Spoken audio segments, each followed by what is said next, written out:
Calculus, we're going to be looking at some applications today of derivatives of exponential and logarithmic functions. We're going to stick mostly with ln and e because you're welcome. So the first two examples I want to do here are just some algebra things that could be helpful, and then we'll do a word problem out of the textbook. So the first one, if you had an expression like 2 ln x plus 1, I would rearrange that by subtracting 1 from both sides and then dividing both sides by 2. If you want to solve for x, we would e to the both sides. So if you e to the ln x and e to the negative 1/2, e and ln are opposite functions, so you would have x equals e to the negative 1/2. So that can be a helpful strategy. If I have an expression like negative e to the negative x plus 3 to the negative 3x, there are different ways to solve this.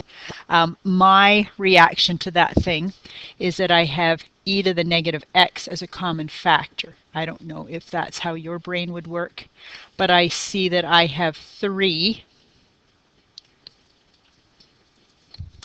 e to the negative 2x equals 0. So I have two expressions. I have e to the negative x equals 0, which never happens, by the way. Or I have negative 1 plus 3 e to the negative 2x equals 0.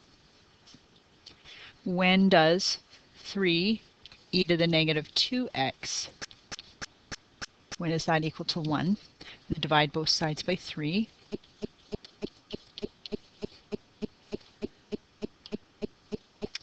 This is the same as 1 over e to the 2x. So really what I'm evaluating is when is e to the 2x equivalent to 3? Well, I'm going to ln both sides. So if you ln e to the 2x, you would get 2x equals ln 3. So x is ln 3 divided by 2. We're going to look at page, just let me get it right here, page 233, number 13. And we're talking about a skydiver where we have S in meters. This is not something I would ever do, but I could do the math for someone who did it. T seconds after jumping. So the question reads, distance S in meters fallen by a skydiver T seconds after jumping and before the parachute opens is S equals 160. 1/4 T, subtract 1 plus e to the negative t over 4. So an equation of death, really. And we want to find the velocity as our first step. So I don't like it the way it is, so I'm going to tidy up a little bit. I've got a function in terms of t. So I'm going to just do the distributive law. I would get 40t, subtract 160 plus 160 e to the negative t over 4. Okay, so that's a little better. For part A, I want to find the velocity, which we know is the first derivative. So my velocity is 40. The 160 disappears because the derivative of a constant is 0. Plus, I have 160 e to the. Well, the derivative of e is e to the, but don't forget the guts. The derivative of negative t over 4 is negative 1/4. So that's my velocity. I'm going to see if I can tidy that up a little bit. I've got 40. I've got a negative. 160 over 4 is also 40 e to the negative t over 4. So we could write that as a denominator if we wish, but we're fine. Okay, part B says show that the acceleration is given by, so they've given us the answer for acceleration. They say it's 10 subtract 1/4 v. So show acceleration equals 10 subtract a quarter v. Well, I don't know about that. Okay, let's look at ours. So our acceleration coming from the line before would be, the derivative of 40 is 0. The derivative of the second half is negative 40. Derivative of e to the is e to the t over 4. Don't forget the guts.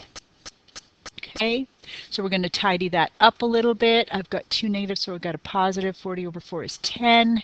E to the negative t over 4. Well, they're trying to tell us that that's equivalent to 10 subtract a quarter v. So let's compare that. 10 subtract a quarter v equals 10 subtract a quarter times, where's my v? There it is.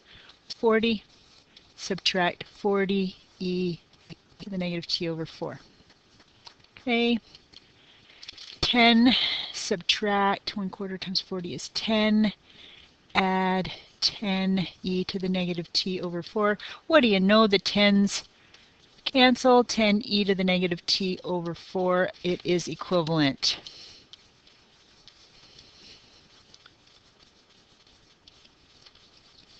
Okay, what do we need to do for part C? Part C says determine the terminal velocity. See, I told you this was about death. Terminal velocity.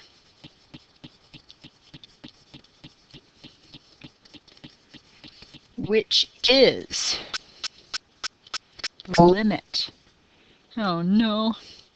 As t approaches infinity of the velocity, which technically is the constant velocity attained when the air resistance balances the force of gravity. So it's that constant velocity we're aiming for. Okay, so let's have a look at this thing. The terminal velocity is the limit as t approaches infinity for our velocity expression was 40. Subtract 40 e to the negative t over 4. So as t approaches infinity, what happens to e to the minus t over 4? So e to the minus t over 4. Well, I know any exponential expression that's negative, it's a decaying function, it's going to be doing that. As t approaches infinity then, my expression is going to get, this part of the expression is going to get closer and closer to 0. So as t approaches infinity, this part gets closer and closer to 0. So 40 meters per second is my terminal velocity. The last part of the question asks us, at what time is the velocity 95% of the terminal velocity? How far has the skydiver fallen at this time? So we are asked to find when is velocity 95% of the terminal velocity. So we're looking to solve that. I want to know when my velocity is 38. So my expression for velocity was 40. Subtract, come on, 40 e to the negative t over 4. Okay, we just want to solve that expression. So if we subtract 40 from both sides, if we divide both sides by 40, oh no, what do I need to do now? I need to ln both sides. So that's that piece when we want to solve something with an e in it. So I'm going to ln decimal 0.5. If I ln the other side, the ln and e are opposite functions. I'm left with negative t over 4. Almost done. I'm going to multiply both sides by negative 4. Sorry, I'm going to multiply it by 4. I end up with negative 12, negative 11.983 if you care. T is about 12 seconds. We are asked to find the distance.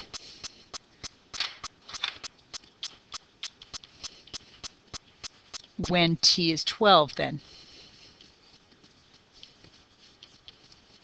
At that time, so s at 12 is 160 times a quarter of 12. Subtract 1 plus e to the negative 12 over 4,